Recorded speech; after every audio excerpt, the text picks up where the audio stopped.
Assalamualaikum warahmatullahi wabarakatuh. Selamat berjumpa kembali anak-anakku sekalian dengan Pak Eko pada mata pelajaran Pendidikan Agama Islam kelas 9. Insya Allah saat ini kita akan belajar tentang bab 5, masuknya Islam ke Nusantara. Jadi Indonesia pada zaman dahulu disebut sebagai Nusantara. Berikut slide-nya Pak Eko sampaikan.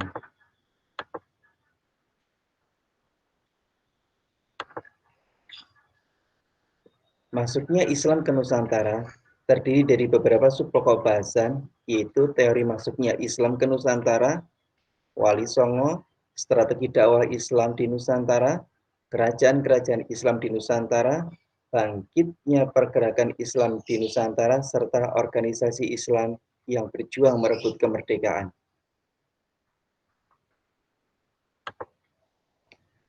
Teori masuknya Islam ke Nusantara ada 4 yang populer sampai dengan saat ini. Yang pertama adalah teori Gujarat. Sebelum mempelajari tentang teori masuknya Islam ke Nusantara, mari kita pahami dahulu bahwa Islam kita ada di negara Kesatuan Republik Indonesia. Sedangkan Rasulullah Muhammad SAW diutus di Mekah, Saudi Arabia. Artinya, Islam yang sampai ke Indonesia ini pasti melalui beberapa jalan. Oleh karena itu, rasionalnya Islam datang ke Indonesia bisa menempuh jarak yang sangat jauh ini dari berbagai macam rute atau jalan. Berbagai rute atau jalan itulah yang melahirkan teori-teori masuknya Islam ke Nusantara. Yang pertama adalah teori Gujarat. Jadi, menurut teori ini, Islam datang dari Mekah, kemudian ke Gujarat dahulu. Ini Gujarat, pantai barat India. Setelah itu baru masuk ke Indonesia atau Nusantara. Dengan beberapa bukti, yaitu makam raja-raja Samudra Pasai. Samudra Pasai di sini anak-anak sekalian. Pada abad 13 Masehi, ini sudah menunjukkan adanya makam-makam seperti ini yang bertuliskan ornamen-ornamen Islam. Serta makam dari Sunan Gresik yang bertuliskan tahun 1419 Masehi. Ini makam batu nisan Sultan Malikus Saleh di Samudra Pasai.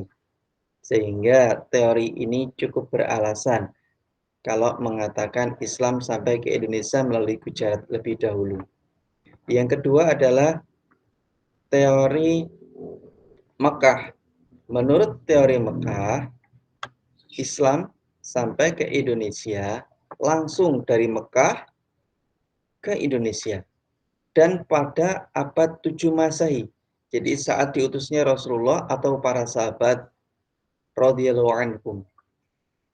Teori ini mendasarkan pada bukti bahwa di daerah Barus, pantai barat Sumatera, itu sudah ada pemukiman orang Islam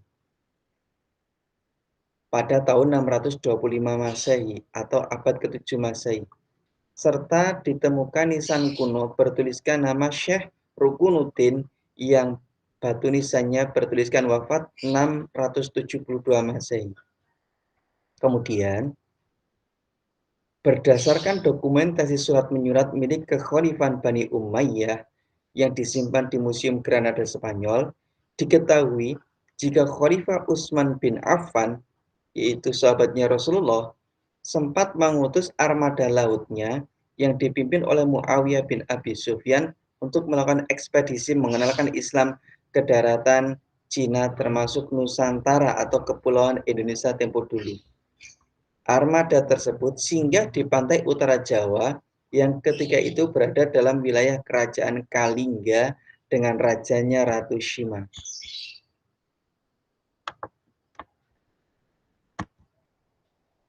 Yang ketiga adalah teori Persia. Jadi Islam dari Mekah disebarkan ke Persia dari Persia ini adalah negara Iran saat ini, baru masuk ke Indonesia pada abad ke-13 Masehi. Alasannya ada beberapa kesamaan kebudayaan antara Persia dengan di Nusantara. Yang pertama adalah budaya tutur. Orang Persia gemar berbicara, bertutur, bercerita seperti orang Jawa. Yang kedua, adanya peringatan 10 Muharram atau Asyura. Di tempat kita disebut Suro, di Sumatera Barat disebut Tabuik atau Tabuk. Di Jawa dikenal adanya bubur Suro. Yang ini sangat mirip dengan peringatan yang hanya ada di Persia. Peringatan terhadap syahidnya cucu Rasulullah Sayyidina Husain radhiyallahu anhu. Kemudian adanya kesamaan konsep ajaran Sufisme yang diajarkan Syekh Siti Jenar pada masa Wali Songo dengan Al-Halaj di Persia. Yang keempat adalah teori Cina. Berdasarkan teori Cina, Islam berasal dari Arabia ini, dari Mekah, kemudian disebarkan ke Cina oleh sahabat Sa'ad bin Abi Waqqas, kemudian dari Cina ini disebarkan ke selatan, ke Nusantara. Ini dibuktikan adanya prasasti perkembangan Islam pada masa dinasti Tang, yaitu abad 7 Masehi sampai abad 10 Masehi.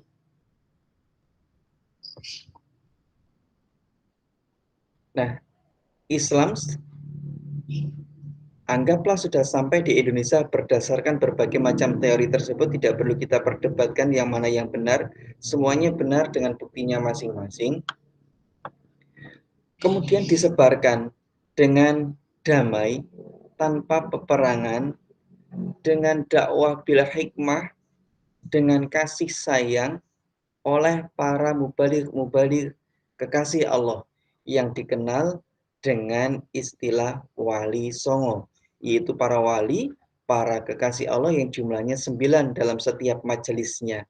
Yang terkenal terdiri dari Sunan Gresik, Sunan Ampel, Sunan Bonang, Sunan Giri, Sunan Derajat, Sunan Muria, Sunan Kalijaga, Sunan Gunung Jati, dan Sunan Kudus. Ini adalah profil masing-masing dengan namanya. Kemudian ini adalah makamnya masing-masing beserta tempat dakwahnya.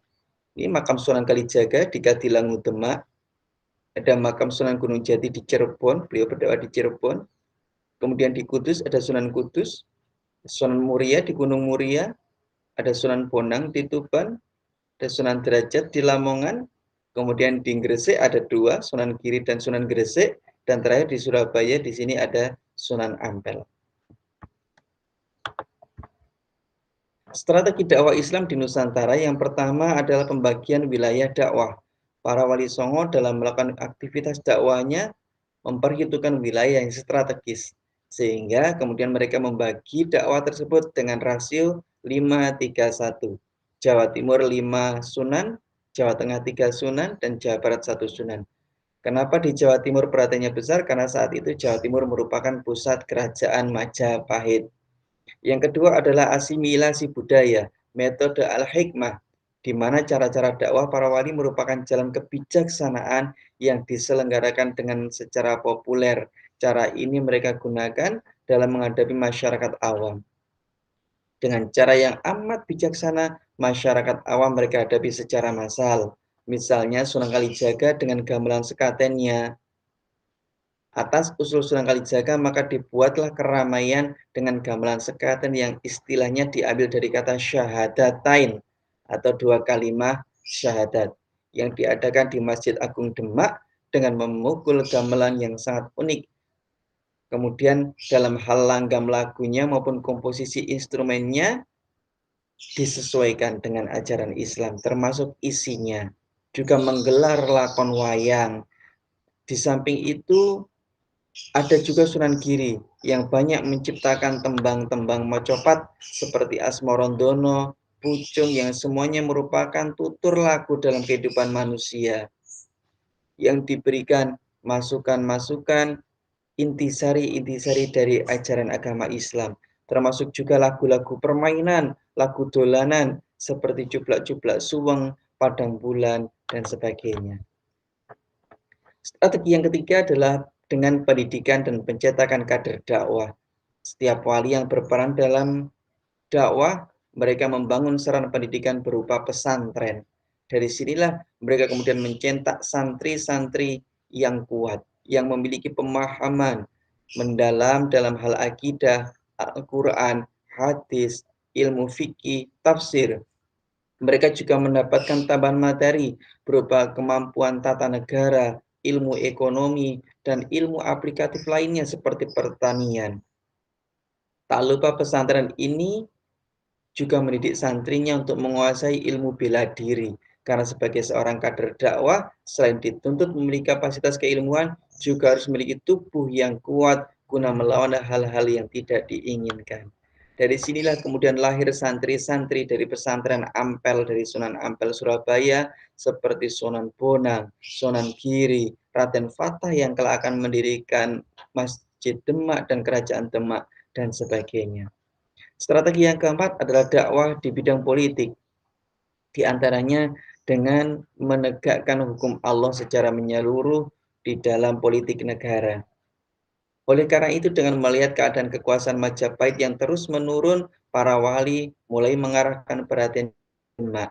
Sebagai langkah awal adalah dengan mendirikan pusat dakwah yang dikoordinasi yaitu Masjid Demak. Sekarang masih ada anak sekalian. Kalian semua bisa berwisata dakwah, berwisata religi ke sana untuk melihat bukti adanya Masjid Demak serta makam para wali songo. Setelah posisi Majapahit benar-benar lemah, maka Demak tampil sebagai wajah baru dalam babak dakwah Islam di tanah Jawa, yaitu dengan tegaknya pemerintahan Islam dan diberlakukannya hukum syariat melalui kitab undang-undang Angger-Angger Surya Alam. Strategi dakwah yang kelima adalah melalui pernikahan. Para wali tadi mengikat kekeluargaan dengan menikahi para putri-putri Nusantara dan pembesar kerajaan, sehingga dapat membangun konsep Islam dari lingkup terkecil, yaitu keluarga, dan memiliki akses yang lebih luas karena menjadi keluarga kerajaan. Setelah era Wali Songo, dakwah Islam di Nusantara dilanjutkan kerajaan Islam, di antaranya yang pertama Kerajaan Samudra Pasai yang terletak di Pulau Sumatera, dan ini adalah salah satu peninggalannya yaitu makam Raja-Raja Samudra Pasai termasuk Sultan Malikus Saleh seperti yang tadi sudah disampaikan. Yang kedua adalah Kesultanan Banjar. Kesultanan Banjar di sini anak sekalian, ini adalah di Pulau Kalimantan. Ya. Ini peninggalannya, istananya masih ada ya, pada abad 14 Masehi. Yang ketiga adalah Kerajaan Gorontalo atau Makassar di Sulawesi. Di Pulau Sulawesi, ini Makassar, ya. Gorontalo di sini. Rajanya yang terkenal adalah Sultan Hasanuddin ya, pada abad 17 Masehi. Sultan Hasanuddin ini juga termasuk pahlawan nasional. Yang keempat Kerajaan Ternate dan Tidore, ini letaknya anak sekalian pulau apa? Pulau Halmahera di Maluku. Nah, ya. Rajanya yang terkenal adalah Sultan Babullah abad 16 Masehi yang merupakan sepupu dari Sunan Gunung Jati. Yang kelima Kerajaan Banten, ini Banten di ujung barat Pulau Jawa. Ya. Rajanya adalah Sultan Hasanuddin. Ini berbeda dengan Hasanuddin yang ada di Makassar. Maulana Hasanuddin yang ada di Banten ini adalah putra dari Sunan Gunung Jati, berdiri pada tahun 1552 Masehi atau abad 16 Masehi. Peninggalannya ini yang masih ada anak-anakku sekalian yaitu Masjid Agung Banten. Yang keenam Kerajaan Cirebon yang didirikan oleh Raden Walang Sungsang atau Pangeran Cakrabuana, putra dari Prabu Siliwangi Pajajaran, dan kemudian menjadi pesat perkembangannya pada saat dipimpin oleh Sunan Gunung Jati.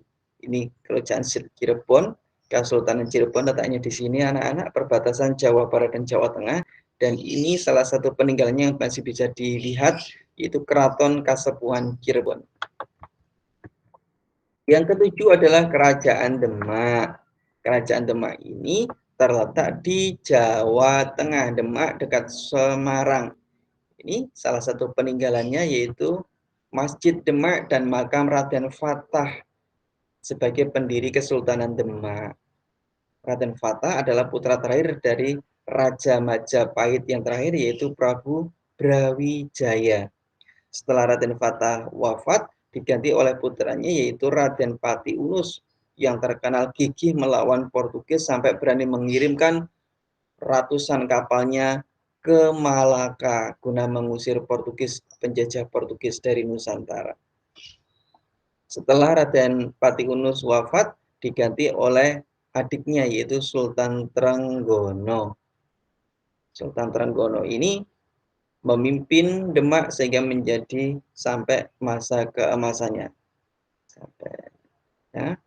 Sultan Trenggono gugur dalam pertempuran menaklukkan Pasuruan dan posisinya digantikan oleh Sunan Prawoto, putranya. Semenjak inilah Demak mulai menurun, meredup sinarnya, mulai banyak kekacauan, sehingga kemudian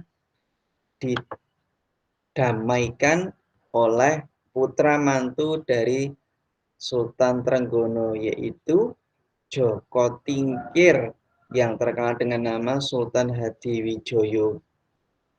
Sehingga kemudian Joko Tingkir melanjutkan kepemimpinan kerajaan Islam dengan membangun kerajaan baru yang namanya Kerajaan Pajang. Letaknya di sini Pajang, dekat Solo. Jadi dari Demak kemudian masuk ke pedalaman di Pajang dengan mengandalkan corak ekonomi agraris atau pertanian. Setelah masa kerajaan Pajang menurun, maka dilanjutkan oleh kerajaan Islam yang lain, yaitu Kerajaan Mataram. Kerajaan Mataram didirikan oleh Panembahan Senopati atau Raden Sutowijoyo yang merupakan putra angkat dari Sultan Hadiwijoyo Joko Tingkir tadi. Nah, ini Pajang, kemudian berpindah ke Mataram. Nah, ini Mataram di Alas Mentawai di daerah Yogyakarta, Kota Gede. Ini wilayah Mataram sekalian ya. Mataram mencapai masa keemasannya pada saat dipimpin oleh Raja Sultan Agung Hanyokrokusumo yang menyatukan kalender Saka Hindu dengan kalender Islam Hijriah menjadi kalender Jawa yang kalian kenal. Di kalender penanggalan kalian ada hari Senin Pahing, Selasa Wage, dan seterusnya.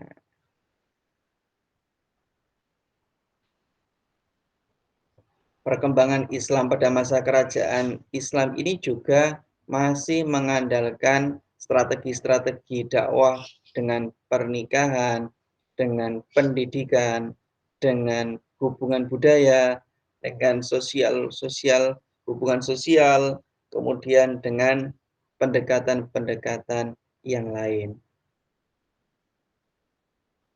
Masa kerajaan Mataram kemudian berakhir dan pecah saat ini menjadi 4, sehingga menjadi 4 penerus kerajaan Mataram yang saat ini masih ada, yaitu Kerajaan Surakarta, Kerajaan Yogyakarta, Kerajaan Mangkunegaran, dan Kerajaan Pakualaman. Selain kerajaan-kerajaan Islam tersebut, perkembangan Islam dilanjutkan pula oleh organisasi-organisasi Islam yang berjuang keras merebut kemerdekaan sekaligus mengisi kemerdekaan sampai saat ini. Organisasi yang berjuang saat itu sampai dengan saat ini adalah yang pertama Jamiatul Khair yang didirikan tahun 1901. Yang kedua Muhammadiyah, anak-anak pasti kenal, didirikan tahun 1912. Kemudian Al-Irsyad tahun 1914. Kemudian Persatuan Islam atau Persis tahun 1923, dan terakhir adalah Nahdlatul Ulama atau NU yang didirikan tahun 1926 oleh Kiai Haji Hasyim Asy'ari. Semuanya saat ini masih ada, Muhammadiyah, NU, dan yang lain. Mereka berjuang semenjak sebelum kemerdekaan sampai dengan saat ini. Inilah organisasi-organisasi yang terus berjuang untuk memajukan Islam di Indonesia. silakan anak-anakku bisa berkiprah di dalam organisasi-organisasi tersebut yang terbukti ikut berjuang untuk merebut kemerdekaan, menegakkan kemerdekaan, dan mengisi kemerdekaan. Demikian anak-anakku sekalian yang bisa Pak Eko sampaikan. Ada kurang lebihnya mohon maaf. Wassalamualaikum warahmatullahi wabarakatuh.